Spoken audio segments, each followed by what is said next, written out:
우리가 읽은 시편 119편은 말씀시라고 우리가 부르는 그런 시편입니다. 성경에서 가장 긴 장이에요. 성경에서 가장 긴 장이고, 또 신구약 성경을 통틀어서 우리가 지금은 찬송가랑 같이 붙어 있는 성경을 여러분들이 보고 계시지만, 성경만 보시면 가운데를 잡아서 딱 피면 119편이 나옵니다. 성경의 가운데에 있고, 또 히브리 시 양식으로는 알파벳 시라 그래서 아크로스틱 형식으로 돼 있어요. 8절씩 한 연인데 각 연의 첫 글자가 히브리 알파벳 순서에 따라서 돼 있다는 거예요. 1년은 히브리 알파벳 알렙, A에 해당하는 알렙으로 시작하는 거고, 두 번째 연은 벳, B에 해당하는 두 번째 8절은 그렇게 시작됩니다. 그렇게 해서 8절씩 쭉 돌아가면서 알파벳 순서에 따라 지어진 시입니다. 일전에도 말씀드린 적이 있었는데, 히브리 이 노래 또는 시, 이 알파벳으로 기록되어져 있는 것들의 특징이 있다고 그랬어요. 뭐냐면 잘 불리워지고 또 외워지고 기억하기 쉽도록 하기 위해서 그렇게 지어졌다라는 것입니다. 우리가 그것을 볼 때 알 수 있겠죠. 이 말씀 시라고 불리는 이 시편 119편이 많은 사람들로 하여금, 또 우리 자녀들로 하여금 계속해서 기억되어지고 암송되어지도록 이 시가 지어졌다, 우리가 그렇게 볼 수 있습니다. 이 시편 119편은 몇 절을 제외하고는 대부분의 절에 하나님의 말씀을 뜻하는 단어들이 들어가 있습니다. 우리가 오늘 읽은 본문에도 해당되는데요. 주의 법, 주의 계명, 주의 증거, 주의 법도, 주의 말씀, 주의 규례, 이렇게 표현되어져 있는데 다 같은 말입니다. 하나님의 말씀에 대한 것을 이야기하고 싶을 때 이게 이제 알파벳에 맞춰서 쓰다 보니까 같은 단어로 쓸 수 없는 상황들이 나오는 거예요. 그래서 이 저자가 다른 단어들로 표현했지만 다 같이 하나님의 말씀을 뜻하는 단어다, 우리가 그렇게 함께 이해할 수 있겠습니다. 오늘 읽은 우리가 본문은 두 연입니다. 그래서 97절부터 104절까지가 한 연, 그리고 105절부터 112절까지가 또 한 연입니다. 각 연마다 조금씩 다른 주제로 하나님의 말씀에 대해서 노래하고 있는데, 우리 오늘 주신 말씀을 함께 우리 천천히 살펴보도록 하겠습니다.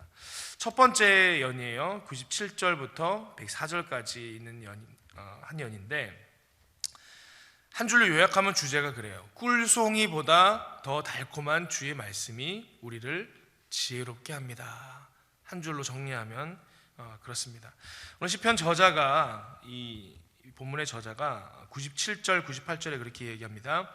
내가 주의 법을 어찌 그리 사랑하는지요. 내가 그것을 종일 작은 소리로 읊조리나이다, 이렇게 이야기합니다. 주의 계명들이 항상 나와 함께하므로 그것들이 나를 원수보다 지혜롭게 하나이다. 너무너무 하나님의 말씀을 사랑해서 어떻게 한다고요? 읊조린다라는 거예요. 이제 읊조린다는 건 이제 중얼거린다라는 거고, 묵상한다라는 거예요. 여러분, 사람들은요 자기가 좋아하는 거를 묵상합니다. 드라마를 너무너무 좋아하시는 분들은요 하루 종일 드라마를 묵상합니다. 그렇죠? 묵상만 하시는 게 아니고 드라마를 묵상하고, 드라마를 증거하고 드라마로 기뻐하고, 머릿속에 계속 드라마가 있으니까. 그렇죠? 또 스포츠를 좋아하시는 분들은요 항상 스포츠를 묵상해요. 축구 좋아하시는 분들은 도대체 머릿속에 축구만 들어있는지 얘기만 하면 축구 얘기만 하십니다. 그죠? 언제나 이렇게 축구를 묵상하고 축구를 증거하고 그러신다라는 거예요. 또 사랑하는 사람이 생기면 그 사람을 계속해서 묵상합니다. 그렇죠? 오늘 본문의 시편 저자가 그가 사랑하는 대상이 있는데 그게 하나님의 말씀이다. 그래서 내가 그 말씀을 계속해서 읊조립니다, 그렇게 얘기를 합니다. 그러면서 말하기를 주의 계명들이 항상 나와 함께하므로 그것들이 나의 원수보다 지혜롭게 하나이다. 살면서 우리가 대적들을 많이 만나게 되는데 나를 괴롭히고 나를 원망하는 마음이 들게 하고 그러는 모든 이들보다 내가 지혜로울 수 있는데 그 이유가 하나님의 말씀입니다. 제가 그 말씀을 사랑함으로 지혜를 얻습니다. 그렇게 고백하고 있습니다. 99절입니다. 내가 주의 증거들을 늘 읊조림으로 나의 명철함이 나의 모든 스승보다 나으며.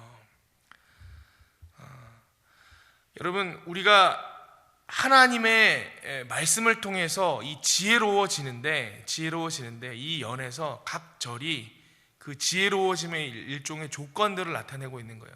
좀 전에 읽은 97절, 98절은 하나님의 말씀을 통해 우리가 지혜로워지는데 그 첫 번째 조건이 뭐냐면 말씀을 사랑해서 늘 함께하기 때문이다, 이렇게 얘기를 하는 거예요. 말씀을 사랑해서 늘 함께하기 때문이다. 그리고 두 번째 읽은 우리가 이 97절은 읊조리다가 반복되고 있지만 어떤 의미이냐면 말씀에 시간과 헌신을 내가 쏟고 있다, 이런 의미예요.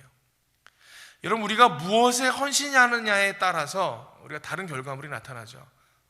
오늘 본문의 이 시편 저자는 내가 하나님 말씀에 시간을 드리고 헌신하고 있습니다. 그로 인해서 하나님의 지혜를 얻게 됩니다, 이렇게 얘기를 합니다. 그 다음 우리를 지혜롭게 하는 세 번째 조건이 있습니다. 100절입니다. 주의 법도들을 지킴으로 나의 명철함이 노인보다 나으니이다. 하나님의 말씀을 지키는 것으로 내가 더 지혜롭게 되는데, 명철하게 되는데 노인들보다 낫다라는 거예요. 무슨 말이냐? 인생을 오래 살면 우리가 지혜로워진다, 이렇게 얘기를 하잖아요. 아무래도 젊은 사람들보다는 우리 어르신들께서 훨씬 더 지혜로울 수밖에 없지 않습니까? 인생을 많이 경험했으니까. 근데 오늘 본문 말씀이 차이가 있다라는 거예요. 100절 서두 부분에 뭐라고 되어 있느냐? 주의 법도를 지킴으로. 경험하고 보고 또 들어서 깨달아 아는 것도 있지만 언제 그 진의를 깨닫게 되느냐, 언제 그 깊은 의미를 깨닫게 되느냐? 실천하게 될 때에, 지키게 될 때 깨닫게 된다는 거예요. 그럼 시편 저자가 자기는 말씀을 붙들고 읽고 묵상하는 데 그치지 아니하고 지키며 살았다라는 거예요. 삶으로 실천하며 살았다라는 거예요. 그러할 때에 나에게 명철함이 생기는데, 지혜로움이 생기는데 인생의 노인들보다 더 지혜롭게 됩니다. 그렇게 노래하고 있습니다. 101절입니다. 내가 주의 말씀을 지키려고 발을 금하여 모든 악한 길로 가지 아니하였사오며, 그랬습니다. 말씀을 지키기 위해서 또 한 가지 한 게 있는데 결단하고 절제하고 스스로 금욕했다라는 거예요. 우리가 말씀을 지키려고 삶을 살다 보면 방해하는 것들이 있잖아요. 말씀을 지키지 못하도록 하는 것들이 있잖아요. 근데 말씀 지키는 것이 너무나 귀한 것이기 때문에 그런 것들을 스스로 결단하고 절제하는 노력을 했다라는 것입니다. 그러할 때 우리가 이 말씀으로 인해서 지혜로워지는 것을 경험할 수 있다, 그렇게 시편 저자가 이야기하는 것입니다. 102절입니다. 주께서 나를 가르치셨으므로 내가 주의 규례들에서 떠나지 아니하였나이다. 하나님 말씀으로부터 떠나지 않았다라는 거예요. 하나님 말씀으로부터 떠나지 않았다. 지금 계속해서 같은 이야기죠. 하나님 말씀을 사랑해서 늘 함께합니다. 또 시간과 헌신을 쏟습니다. 그 말씀을 지킵니다. 그 말씀을 계속해서 지키기 위해 결단하고 절제하고 노력했습니다. 하나님 말씀에서 떠나지 않았습니다. 이게 지금 다 어떤 모습인가요? 사랑하는 사람의 모습이에요. 사랑하는 사람의 모습. 우리가 사랑하게 되면 늘 함께하게 되죠. 또 그 사랑하는 대상에 대해서 늘 헌신하고 시간을 쏟게 되고, 또 그 사랑하는 대상의 마음과 또 약속과 그 이야기를 지키기 위해서 결단하고 절제하고 노력합니다. 그 사랑하는 대상으로부터 떠나지 않습니다. 여기 사랑하는 사람의 모습이에요. 이 첫 번째 연은 하나님의 말씀을 내가 얼마나 사랑하는지, 하나님의 말씀을 사랑하는 사람으로서의 모습이 그려져 있습니다. 그래서 이 103절, 104절이 이제 결론에 해당하는 말인데, 103절에 뭐라고 그러느냐? 주의 말씀의 맛이 내게 어찌 그리 단지요, 내 입에 꿀보다 더 단이이다. 너무너무 하나님 말씀을 사랑하다 보니까 하나님 말씀이 어떻게 느껴지는 거예요? 꿀처럼 달콤하다라는 거예요. 꿀처럼 달콤하다. 요즘 젊은 사람들이 그런 표현을 쓰더라고요. 우리 가수들이 너무 음성이 좋으면 뭐라 그러냐, 꿀성대다, 이렇게 얘기를 해요. 성대가 너무 좋으면 꿀성대다, 그렇게 얘기를 해요. 또 누군가가 사랑을 해서 그 사람을 이 사랑스러운 눈길로 쳐다보고 있으면 뭐라고 표현하죠? 눈에서 꿀이 뚝뚝 떨어진다, 이렇게 표현하는 거예요. 이 꿀은 언제나 그 사랑이라는 정서가 담겨 있는 거예요. 오늘 이 시편 저자가 이야기하기를 내가 하나님의 말씀을 너무너무 사랑하는데 그러다 보니까 하나님 말씀이 어떻게 느껴진다고요? 꿀보다 더 달게 느껴지더라. 그렇게 이야기합니다. 102절입니다. 104절입니다. 주의 법도들로 말미암아 내가 명철하게 되었으므로 모든 거짓 행위를 미워하나이다. 하나님의 말씀을 너무너무 사랑해서 꿀보다 더 달콤한 하나님의 말씀이 되니까 명철함이 생기고 지혜롭게 되었다. 그래서 나타나는 것이 모든 거짓 행위를 미워하나이다. 여러분, 지혜가 뭐죠? 하나님 앞에서의 지혜는 선한 것과 악한 것이 구별되는 거예요. 정직한 것과 거짓된 것이 구별되는 거예요. 그래서 거기에 미혹되지 않고 빠지지 않게 되는 것, 여러분, 그게 지혜롭게 되는 것입니다. 오늘 이 시편 저자가 하나님 말씀이 너무너무 달콤하고 사랑스러워서 늘 묵상하고 읊조리고 곁에 두고 실천했더니 지혜롭게 되는데, 그 지혜의 내용이 모든 거짓된 것을 깨닫게 되고 그것으로부터 떠나게 되는 은혜를 누렸다라고 고백하고 있는 것입니다. 하나님 말씀을 늘 사랑해서 늘 가까이 하고 그 말씀대로 살 때에 꿀보다 더 달콤한 하나님의 말씀이 우리의 지혜가 되는 줄 믿으시고 말씀을 늘 곁에 가까이 하시는 저와 여러분 되시길 바랍니다. 두 번째 연이에요. 어두운 인생길에서 내 발을 비추는 등이요 내 길의 빛 같은 주의 말씀이 나를 살립니다. 한 줄 요약하면 그렇다라는 거예요. 어두운 인생길에서 내 발을 비추는 등이요 내 길의 빛 같은 주의 말씀이 나를 살립니다. 이번 우리가 지금 그 105절부터 시작되는 이 연은요 좀 독특한 내용이 들어있어요. 이 시편 저자의 이 개인적인 특정한 상황이 묘사되어 있습니다. 우리가 이 105절부터 쭉 읽으면 이 저자가 뭔가 되게 어려운 상황에 있구나, 고난 가운데 있구나, 환난 가운데 있구나, 뭔가 위험한 상황 가운데 있구나, 우리가 그런 것들을 알 수 있거든요. 이 시편 119편은 사실은 저자가 미상입니다. 누가 지었는지 몰라요. 그런데 이런 내용들이 있기 때문에 사람들이 생각할 때에 아마도 다윗이 쓰지 않았겠느냐, 다윗이 이 시편 119편의 전체적인 정서를 볼 때 다른 다윗의 시와 유사한 부분이 있고 또 특별히 어려움 당한 상황 중에서 하나님 말씀을 사모함이 언급된 것이 다윗이 쓴 것 아니냐 이렇게 말하는 사람도 있고, 또 어떤 분들은 말씀에 대해서 너무 자세하게 묘사를 하고 있는 것이 분명히 말씀에 정통한 사람이었을 것이다. 아마 포로기 이후에 활동했던 율법 학자였던 에스라가 쓴 시편이 아니겠느냐 이렇게 말하는 사람도 있습니다. 여러 가지 근거가 있지만 공통적인 그 근거의 내용이 뭐냐면 이 시편 저자가 지금 어려운 상황 중에 있었구나, 고난 중에 있었구나, 인생의 깜깜한 가운데 이 말씀에 대해서 묵상하며 다시 한번 말씀을 붙들었구나, 이것들은 공통된 견해로 우리가 보고 있습니다. 우리 혹시 삶 가운데 어려움이 있고 고난이 있고 깜깜한 가운데 있으신 분들은 이 저자의 마음과 함께 이 본문 말씀을 같이 보시면 하나님께서 또 새로운 길을 열어주실 줄을 믿습니다. 105절에 그렇게 이야기합니다. 105절 우리 한 목소리를 함께 읽어볼까요? 시작.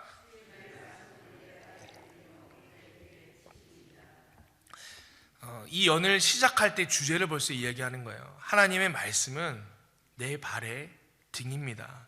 내 길의 빛입니다. 오늘 새벽길을 걸어오실 때 깜깜하잖아요. 겨울이라 더 깜깜한데 여러분, 가로등 빛이 있으니까 우리가 의지하면서 오는 거죠. 가로등 빛도 없으면 어떻게 해야 돼요?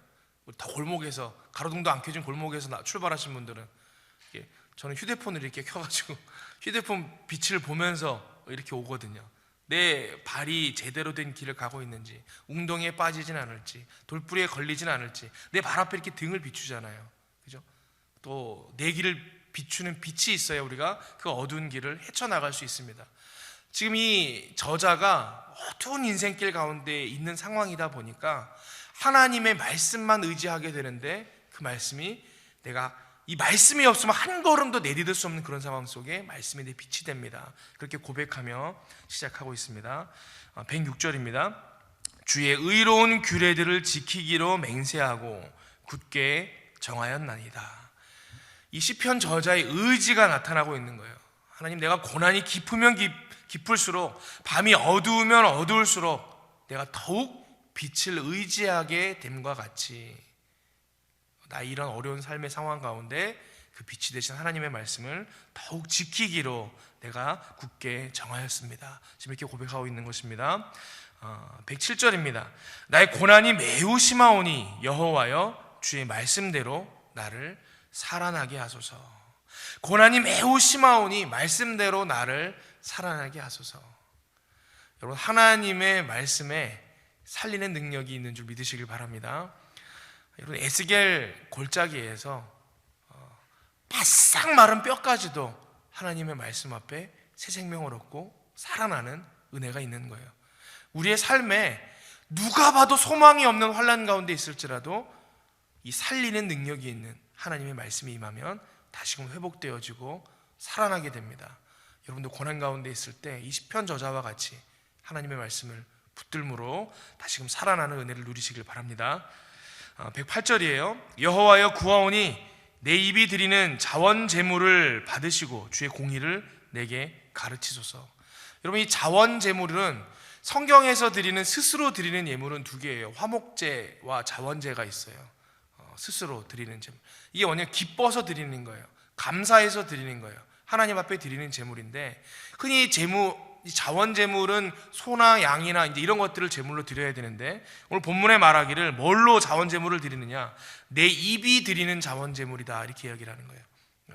지금 곤고한 상황 가운데 있고 궁핍한 가운데 있으니까 하나님 앞에 드릴 게 없잖아요. 무엇으로 드리느냐? 입술의 고백으로 하나님 앞에 자원제를 드리는 거예요.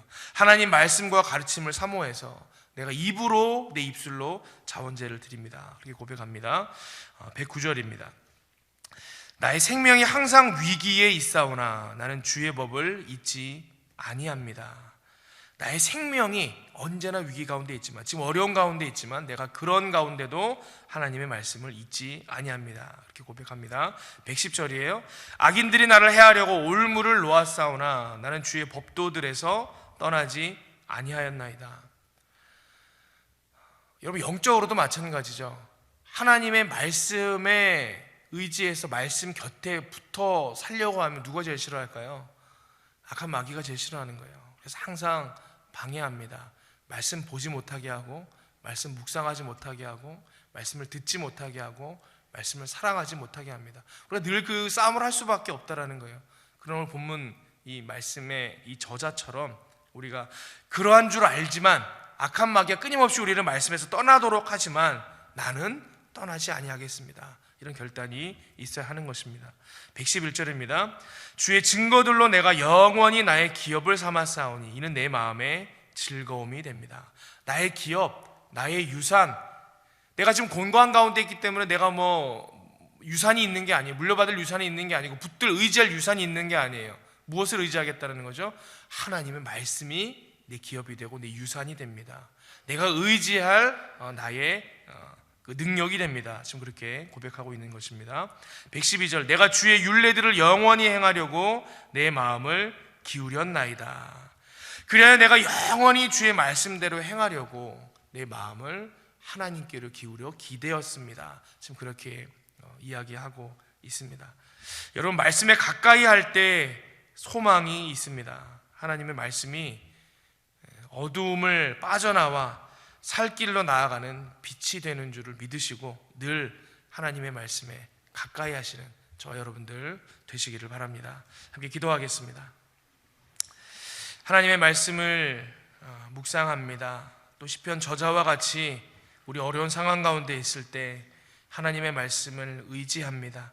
우리가 하나님의 말씀을 붙들 때에, 하나님 말씀을 사랑할 때에 하나님의 말씀이 우리에게 지혜가 되는 줄을 믿습니다.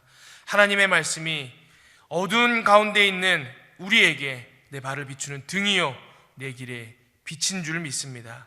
늘 말씀을 가까이 함으로 새 생명 얻고 일어설 수 있는 믿음의 백성들 될 수 있도록 우리를 붙들어 주시옵소서. 예수 그리스도의 이름으로 기도하옵나이다. 아멘.